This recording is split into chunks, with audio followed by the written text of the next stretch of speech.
नमस्कार मित्रों, कला दिशा ज्ञान कला में आपका स्वागत है। हम ज्ञान कला में विभिन्न पुस्तकों और कहानियों को सुनते हैं जिससे हमें कोई अच्छी शिक्षा मिले, ज्ञान मिले। अविद्या का अंधकार, ज्ञान की रोशनी, धम्मपद। संस्कारक ऋषिकेश शरण।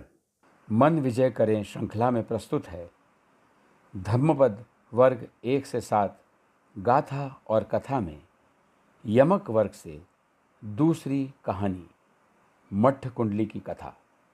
उपदेश है मन ही सर्वे सर्वा है।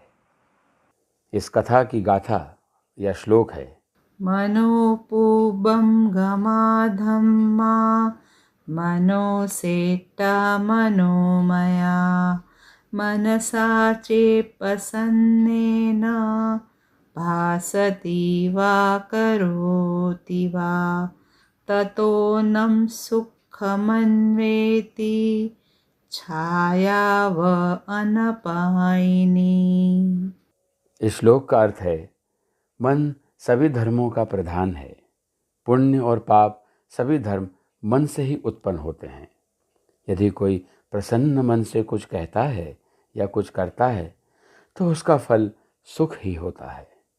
सुख उसका पीछा उसी प्रकार नहीं छोड़ता जिस प्रकार मनुष्य की छाया उसका कभी भी साथ नहीं छोड़ती। स्थान जेतवन, श्रावस्ती। मट्ठ कुंडली ब्राह्मण अदिन पुंबक का पुत्र था।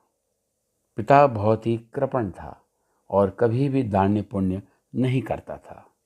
यहाँ तक कि जब उसे अपने पुत्र के लिए आभूषण बनाने की आवश्यकता पड़ी तो उसने उन आभूषणों को भी स्वयं ही बनाया ताकि स्वर्णकार को आभूषण बनाने की मजदूरी न देनी पड़े।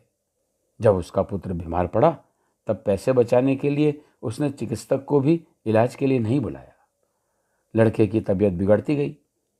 अंत में पिता को लगा कि अब उसका ठीक होना संभव नहीं। फिर भी चिकित्सक को बुलाने के बजाय अदिन पुंबक ने अपने पुत्र को घर के बाहर खाट पर लिटा दिया ताकि लोग घर के अंदर ना आ सकें और उसके धन दौलत को न देख सकें। उस दिन प्रातः बुद्ध ने अपनी अंतर्दृष्टि से सर्वेक्षण किया और अपने सर्वेक्षण में मट्ठ कुंडली को पाया। उन्होंने देखा मट्ठ कुंडली के आध्यात्मिक कल्याण का समय आ गया है। अतः उनके चरण मट्ठ कुंडली के आवास की ओर चल पड़े। घर घर भिक्षाटन करते हुए शास्ता अदिन पुंबक के घर के सामने पहुंच गए। मट्ठ कुंडली बरामदे में लेटा हुआ था। तथागत की दिव्य आभा से प्रभावित हुए बिना नहीं रह सका। भीतर से उसका हृदय शास्ता के दर्शन के लिए बेचैन हो रहा था, पर उसका शरीर जवाब दे रहा था। उसकी काया खाट पर थी, पर वह बुद्ध के साथ जुड़ चुका था। अंतिम समय आ गया। मट्ठ कुंडली ने आंखें मूंद ली। मरते समय उसका हृदय बुद्ध के प्रति श्रद्धा से भरा हुआ था। इतना काफी था। उसका जन्म तावतींस दिव्यलोक में हुआ। तावतींस दिव्यलोक से मट्ठ कुंडली ने देखा कि उसका पिता उसकी मृत्यु पर विह्वल होकर रो रहा है।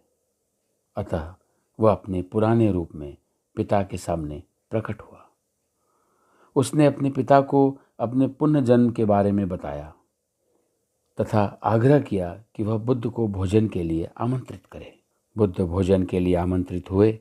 भोजन के बाद अदिन पुंबक के परिवार वालों ने बुद्ध से प्रश्न किया, क्या कोई व्यक्ति बिना दान किए, उपवास किए, कर्मकांड किए मात्र बुद्ध में पूर्ण रूप समर्पण से तावतींस दिव्यलोक में जन्म ले सकता है?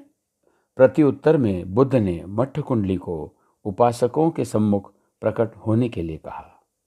आदेश पाकर मट्ठ कुंडली दिव्य आभूषणों के साथ आम जनता के सामने प्रकट हुआ तथा स्पष्ट किया कि उसका जन्म तावतींस दिव्यलोक में हो चुका है।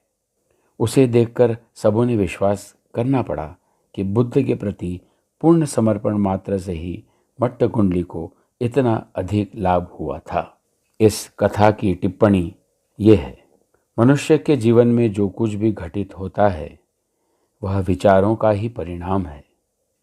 अगर विचार पवित्र हों तो वाणी और कर्म भी पवित्र होंगे। पवित्र विचार, वाणी और कर्म से जीवन में सुख प्राप्त होगा। ये थी वट्ठ कुंडली की कथा। अगली कथा के लिए हम मिलते हैं जल्द ही। धन्यवाद। आपसे निवेदन है कि आप सब्सक्राइब अवश्य करें।